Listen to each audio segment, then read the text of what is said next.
Okay, there are other possible explanations for these bizarre ornaments.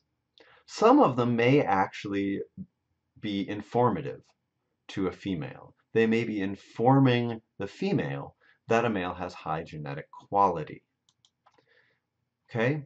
And it's not that the female necessarily knows, oh, this trait tells me that this is a good quality male. This is a male who's going to have good quality genes that are going to get passed on to my offspring. What happens is just randomly a mutation comes along and it causes a female to prefer a particular trait in a male. And if that trait just happens to be a reliable indicator of the male's genetic quality, then the female with that preference is going to get a fitness bonus because her offspring are going to have the good genes that that father is bringing along into the mating.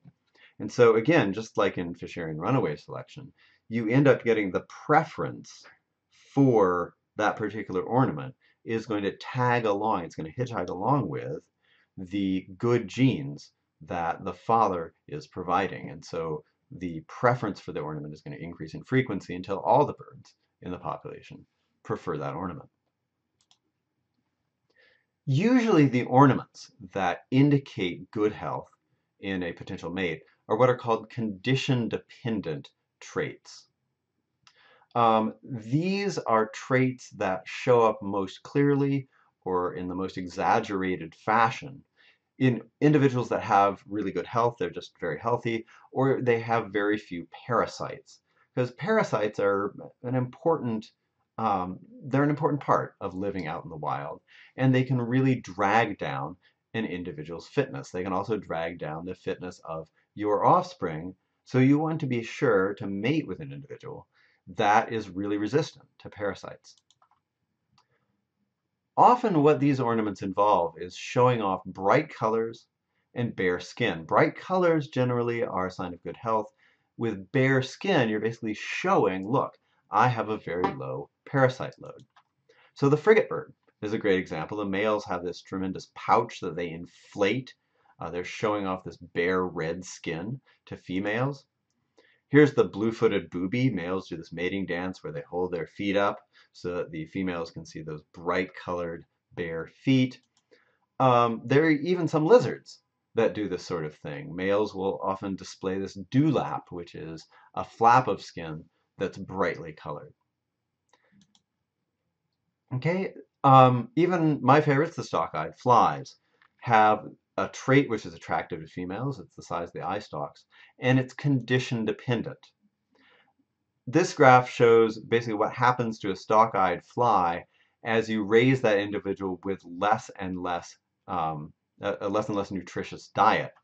What happens is that at first males can still manage really wide eye stalks, but as they start to go hungry, the size of those eye stalks falls off really dramatically. Okay, so only males that can forage really well for themselves and get lots of food will have these gigantic eye stalks, and so the ladies swoon over them. There is a subset, basically, of this potential mechanism. It's slightly different, and it has a different name, so we're going to treat it a little bit separately. But there are some ornaments that research has shown females, the preference in females is adaptive, it's favored by natural selection, because the ornament reduces ecological fitness. And that might strike you as really weird.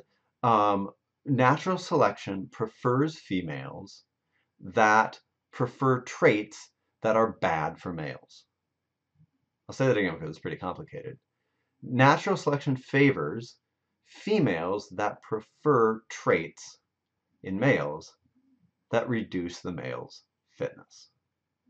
Why would that happen?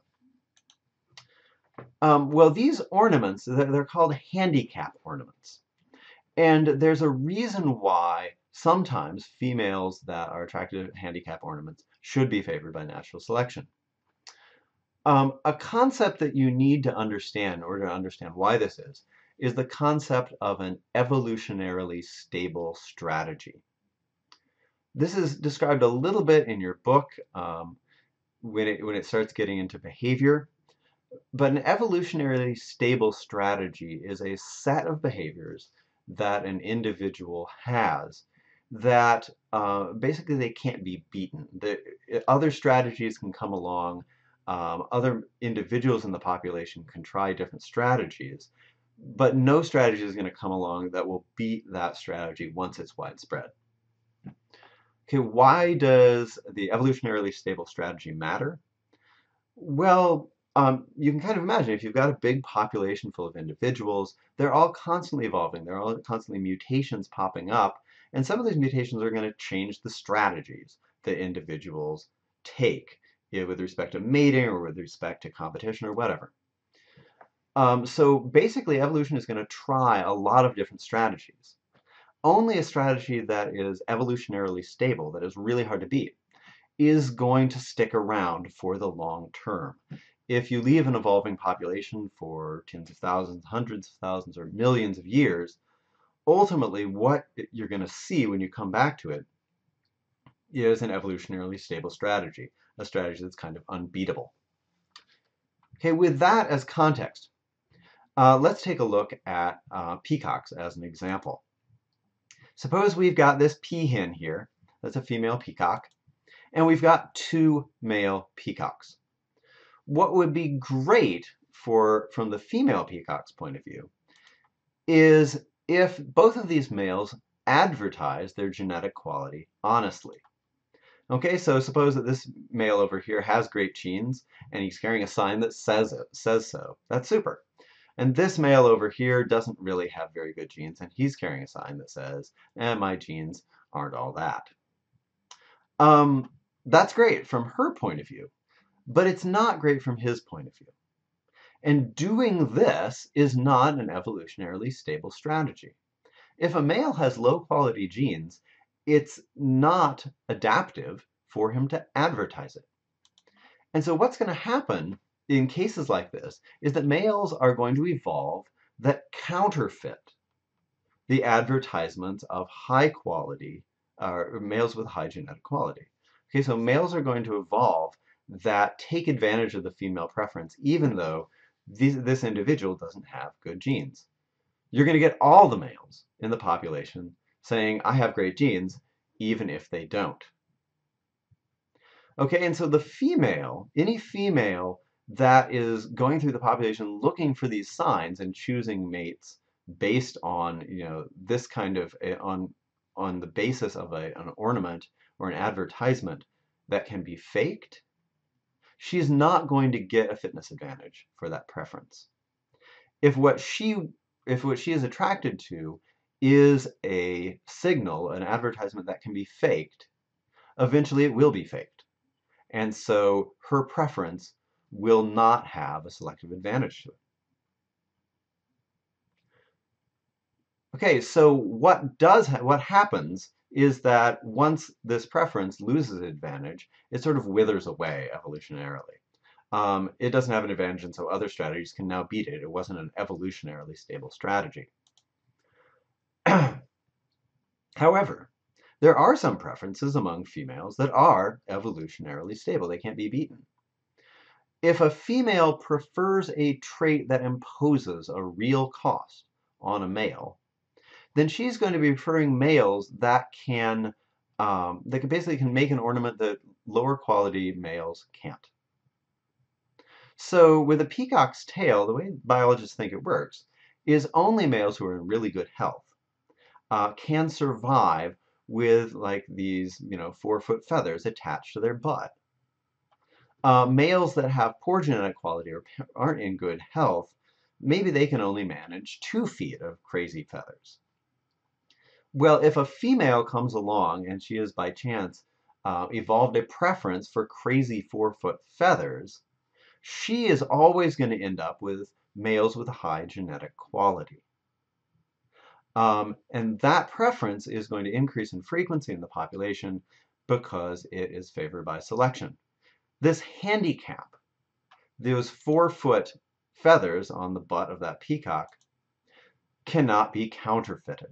And so a preference, when a female has a preference for these handicap ornaments, that preference is evolutionarily stable.